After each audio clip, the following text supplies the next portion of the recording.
Have you ever finally had a moment where you could relax but your body wouldn't let you? Maybe you get home after a long day and you're exhausted, but instead of feeling calm, your mind is still going. You're thinking about what you need to do tomorrow, what you didn't get done today, and replaying conversations from earlier. Or maybe you finally have a free day and instead of enjoying it, you feel like you should be doing something productive. That was me. For the longest time, I thought I was just ambitious. I thought I was someone who was motivated, disciplined, and always trying to improve myself. But looking back now, I realized that I was not always living in a place of peace. I was living in survival mode. And if that sounds like you, make sure you keep watching. And if you're new here, my name is Tiara. I help women regulate their nervous system, shift their mindsets, and become the most aligned version of themselves from the inside out. If that sounds like something that you're interested in, make sure you hit that subscribe button. Now let's get into the video. I didn't even recognize it at first that I was in survival mode because it had become my norm. I would always be on go and my mind would never turn off. Even when it was time to relax, I couldn't fully relax because my body did not feel safe enough to slow down. Physically, I started noticing things too. My digestion was slow. I was not as regular as one should be. And I just didn't feel like my body was functioning the way that it should. And emotionally, I was always on edge. Little things would bother me that shouldn't bother someone. For instance, my fiance would ask me just a simple question and I would be so irritated. And looking back now, I realized that it wasn't really the question. It was just that my body was feeling overwhelmed. And this is where I learned about the nervous system. So what I didn't understand at the time is that when you're constantly stressed, your body can spend too much time in what's called your sympathetic state, and that is your fight or flight response. Your body is basically saying that we need to stay alert, we need to stay ready, something might happen, and we have to be ready to go. And again, this response isn't bad. It's actually there to protect you. Everything that your body does is to protect you. The problem comes along when your body never gets the message that it's safe to come back down. That's when you can start feeling exhausted but tired, unable to relax, easily irritated, and disconnected from your body. Your body is still trying to protect you even when there isn't an immediate threat. What we actually want is more time in the parasympathetic state, which is your rest and digest. For me, that clicked because I was like, oh, my digestion is slow. That meant that I was in survival mode because my body didn't feel safe enough to rest and digest the food out of my stomach.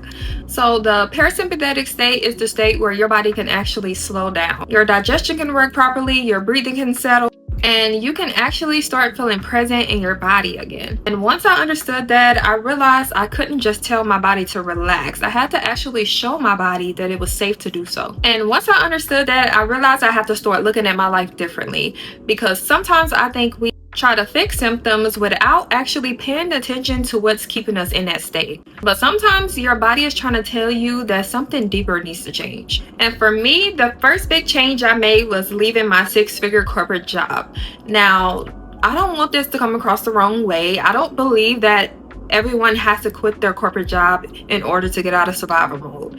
That was just something that I know I needed to do for myself because I never felt aligned in that particular position or in that industry or in the corporate world in general. And I actually worked for an amazing company. I have nothing bad to say about the people or the organization as a whole.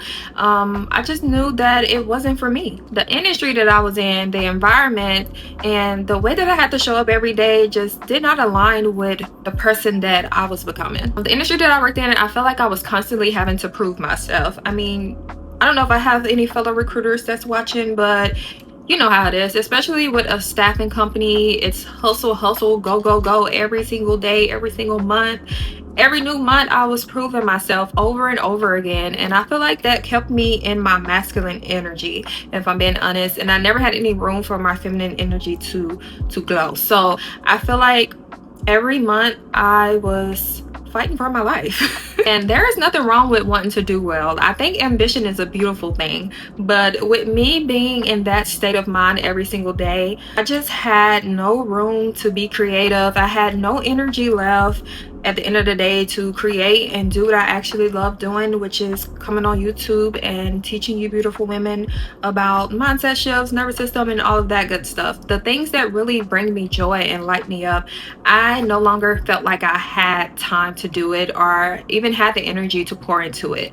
So I knew that I had to make a change for myself. Now, don't get me wrong, we definitely need both masculine and feminine energy. Your masculine energy helps you take action, it helps you create structure, be disciplined. And your feminine energy is more connected to slowing down, being in your creative mode, receiving, trusting, and allowing yourself to just be present. So neither one is better than the other. We definitely need both to coexist in order to accomplish our goals. So the problem is when you're living in one constantly and you don't have balance. So for me, I was constantly signaling to my nervous system that we are not safe, because I didn't feel safe.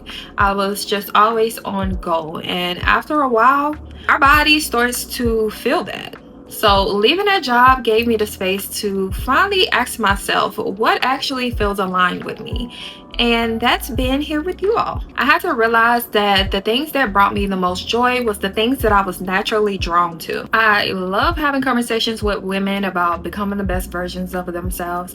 I mean, if you ask my friends or anyone that's close about me, they would say that I am always giving them life advice. For me, that doesn't feel like work to me. It feels like purpose. And I think that's something that we all have to ask ourselves. Are we building a life that aligns with our purpose, or are we just trying to fit ourselves into something that doesn't? Because I honestly think a lot of women are exhausted because they're constantly trying to fit themselves into a life that doesn't feel like them. And this is actually one of the reasons I started coaching, because I know what it's like to feel stuck in that place where you know that something needs to change, but you don't know what the next step is. Looking back, I wish I had someone to help guide me through that process. I spent so much time trying to figure things out on my own. I was reading books, listening to podcasts, watching videos, and trying to piece everything together to make sense. And that's exactly why I love supporting other women through this, because I know what it's like to have to figure things out on your own. So I help women who are ready to stop living on autopilot and reconnect with themselves, build self-trust, and create a life that actually feels alive.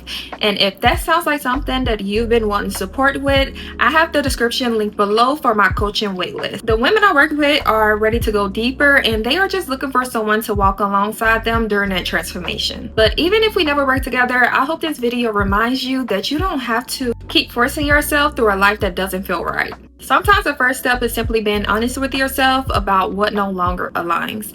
And when I finally left that environment, the next step I had to take was rebuilding a relationship with my body. Which brings me to number 3. You need to get back in tune with your body, because I didn't realize how disconnected I was from it. I think a lot of us are so focused on getting through the day that we stop paying attention to what our body is trying to tell us. We ignore the signs because we think, I'll deal with it later. We're tired, but we keep pushing. We're stressed, but we tell ourselves that's just normal. Something feels off, but we convince ourselves that we'll figure it out eventually. And I was doing the exact same thing. I was treating my body like it was something that was just supposed to keep up with whatever I needed from it. But your body is always communicating with you. It is constantly giving you information and feedback. The problem is that a lot of us have gotten so used to ignoring those signals that we don't even recognize it anymore. And when I started to slow down and actually listening, I realized that my body was trying to get my attention all along. I started paying attention to how I felt throughout the day. I started noticing when I was tense, which usually happens in my chest,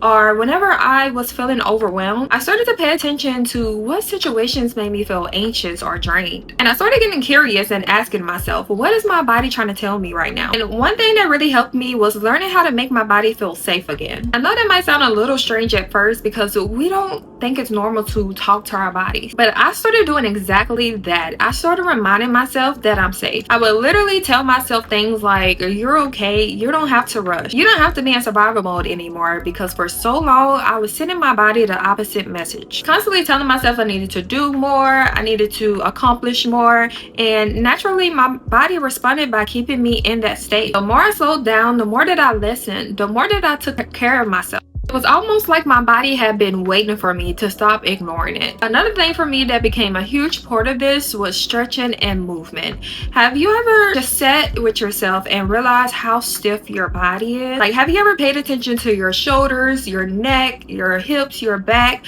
Sometimes we don't realize how much tension we have been carrying it because we've been carrying it for so long. It just felt normal. So I started stretching consistently, and it wasn't because I was trying to become more flexible or hit some crazy fitness goal. I just wanted to feel good in my body again. I wanted to be able to move my body without feeling restricted. I just wanted to feel more connected to my body again. And as I started learning more about fascia release and mobility, I became even more intentional about taking care of my body. Fascia is the connective tissue that runs throughout your entire body. And many people use fascia focused practices like stretching, mobility, and massage to help release physical tension and improve movement overall. For me, it became another way of slowing down and giving my body attention. It was a reminder for me that my body wasn't something I had to constantly push. We spend so much time trying to make our bodies look a certain way and don't actually pay attention to how we feel. So that is something that I focused on that I think would be very helpful for you to focus on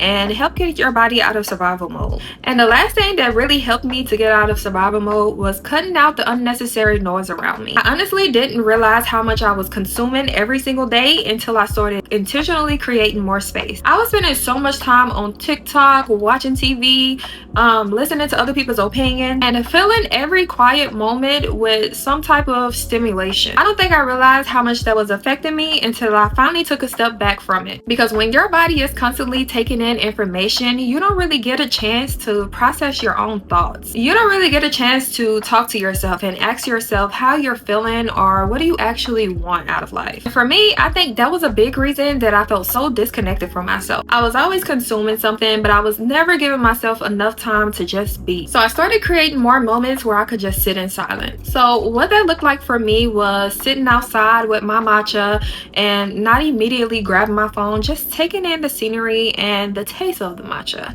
And I also would go on walks without any music in my ears.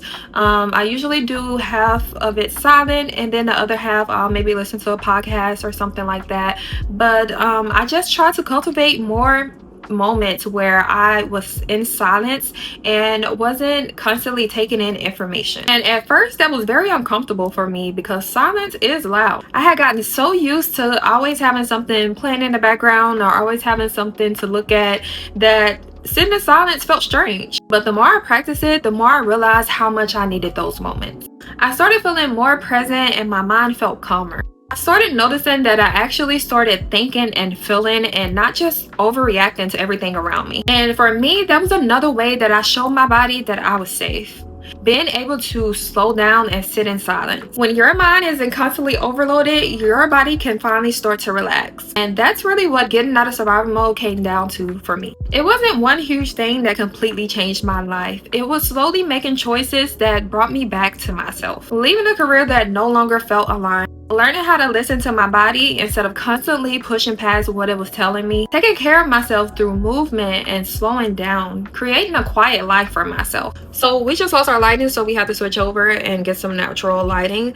But for me, the biggest lesson that I've learned is that survival mode can become so normal that you don't even realize that you're living it. But your body wasn't designed to stay in that state forever, and you deserve to feel safe in your own life. So if you have made it this far and you have been watching this entire thing and you realize that you are in survival mode, I want you to know that you have already made the first step, which is simply becoming aware of it. This is the work that I actually love helping women with. I know exactly what it feels like to know that you need to make some type of shift, but you don't know what the next step is. Through my coaching, I support women in rebuilding self-trust, shifting their mindset, regulating their nervous system, and creating a life that feels aligned with them. So if you feel like you need that kind of support, the link is in my description below for you to join the waiting list. And if you want something that you can start working through on your own, my Inner Goal workbook is also linked in the description below.